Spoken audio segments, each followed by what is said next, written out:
All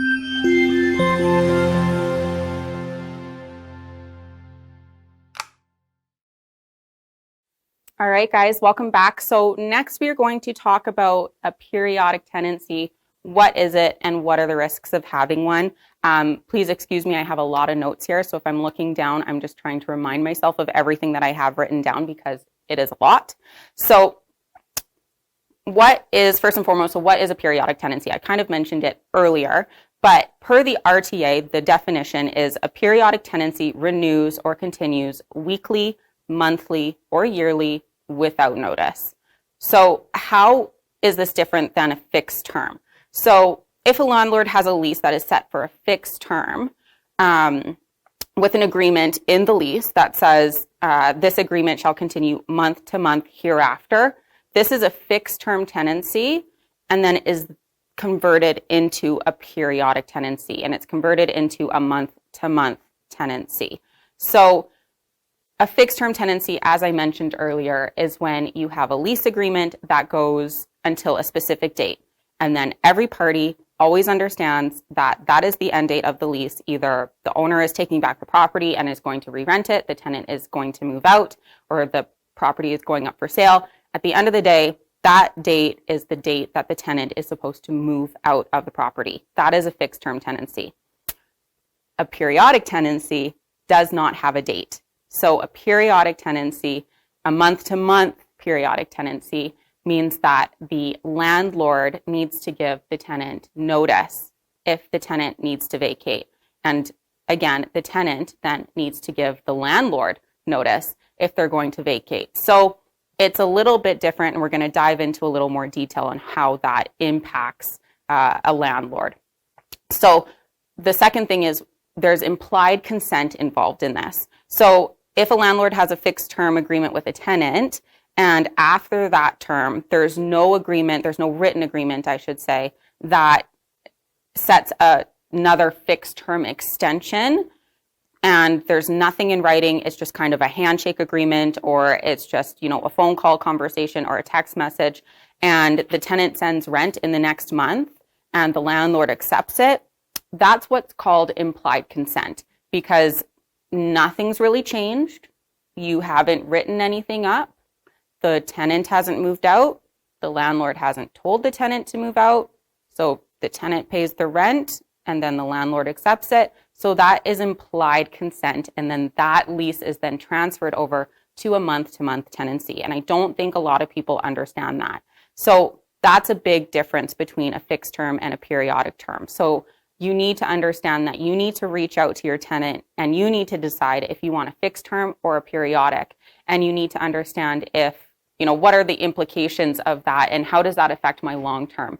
If my long term is to sell the property by pick a date, let's say June 2021, you do not want to then enter into a periodic lease agreement. You want to make sure that you have a fixed term of June 2021 so that you can tell the tenant, okay, as of June 2021, you are moving out of the property because I'm planning on selling the house. You cannot do that, unfortunately, with a periodic tenancy. So there is a little bit of planning that needs to happen. So why is this dangerous, essentially? So tenants are only required in a periodic tenancy to give 30 days notice. They can give 30 days notice at any point in time. So in the rental market, the slow times of the year are typically somewhere between October and November and February and March. So those are the slow times of year. Those are the times that it's hardest to re-rent property. No one wants to move when it's cold, even though we've been enjoying this beautiful weather all year. But in most cases, it's in Calgary at least, it's minus 30. There's 2, 3, 4 feet of snow sometimes. No one wants to move. And there's also the holidays. Everyone just kind of sits still. So if a tenant gives 30 days notice in November, that puts the landlord in a really, really unfortunate circumstance because they can't say no. They could try and negotiate and say, hey, do you mind staying a little bit longer? Try and negotiate something. But more so often than not, the tenant just gives their 30 days notice and then they're gone. And then the landlord is left to figure out how I'm going to re-rent the property in the middle of winter. So that's a really big threat potentially. Whereas a landlord needs to give the landlord needs to give 90 days notice. So 3 clear months notice. And on top of that, they need to give a reason. So with a tenant doesn't need to give a reason at all. They can just say, I'm moving out, here's my 30 days notice. A landlord actually, in a periodic tenancy, has to give a reason, and there are very specific reasons as to why a landlord can terminate a tenancy. So, of course, one of them is they are looking to sell the property. That's the one that we are most comfortable with. But, if you're having, just minor disputes with the tenant and you don't really get along with them, but they pay the rent, or, there's nothing really big happening, you go, I just don't want to deal with them anymore. That's not a good enough reason, unfortunately.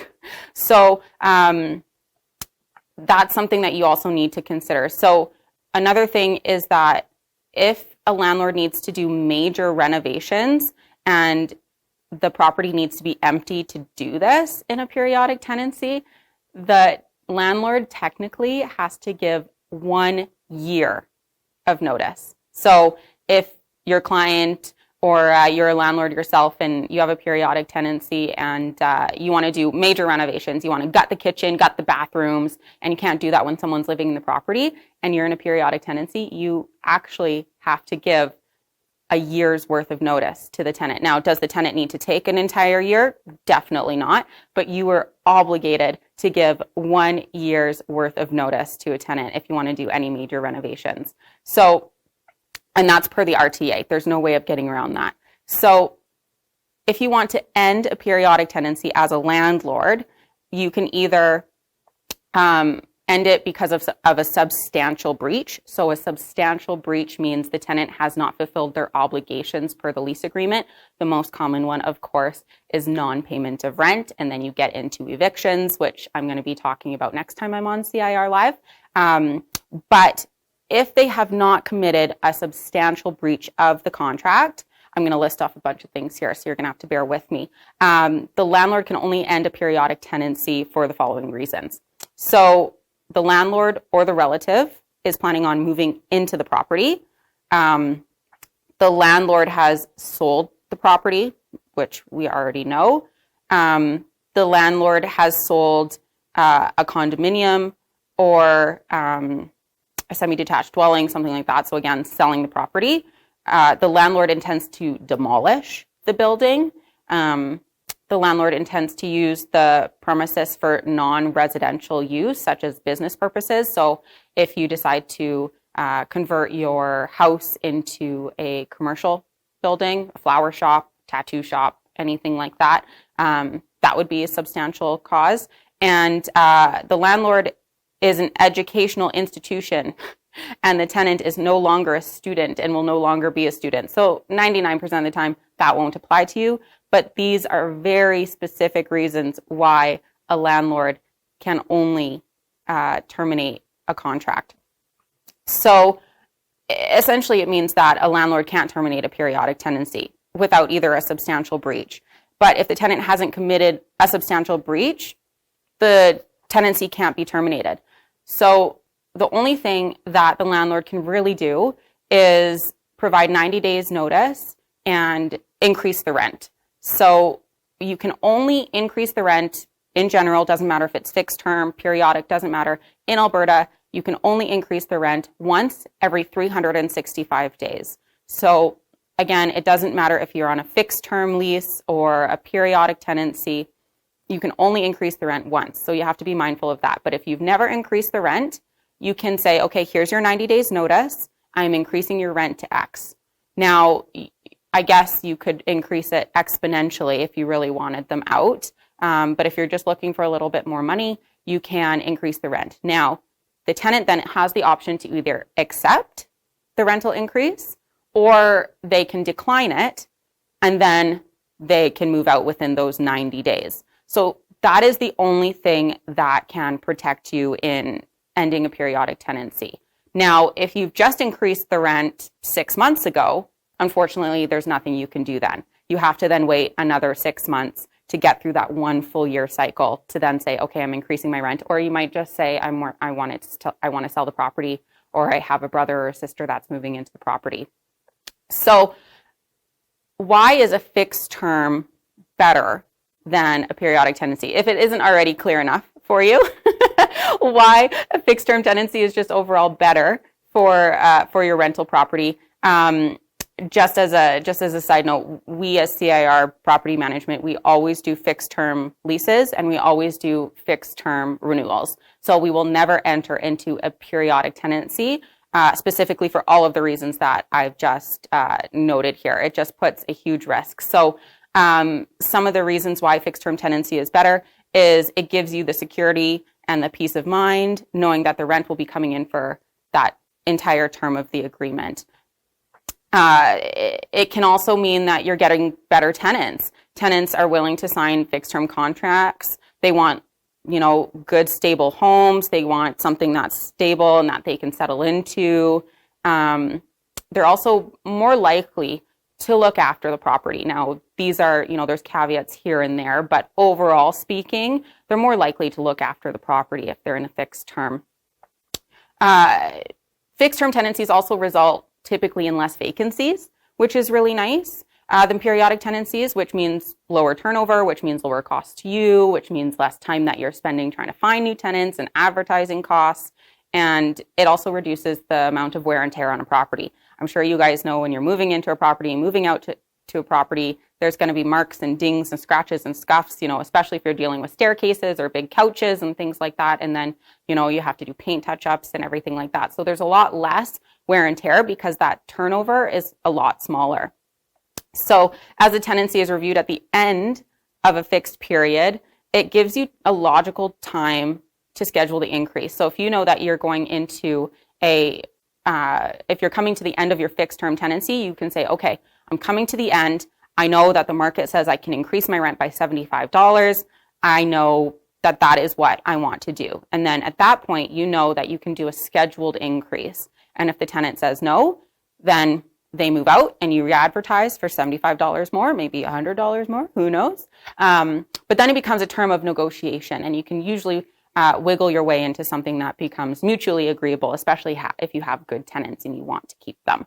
And you also have, this is, the most common one, but you have reasonable control of when the tenancy is going to end. Like I said at the very beginning, right? If you have a fixed term lease, you know exactly when that's going to end. You know exactly what you can do next. You know exactly that you can extend the lease. You know exactly that you can put the property up for sale and you can tell your realtor that the property, the fixed term tenancy is this, the tenant is moving out on this date. So that is something that is really beneficial. And you can also kind of see where the market is. And if you have a really good tenant, you can kind of wait it out and you can sign the tenants on for another fixed term. So I would never recommend just going from a fixed term to a periodic term. A lot of property management companies do a fixed term into a month-to-month.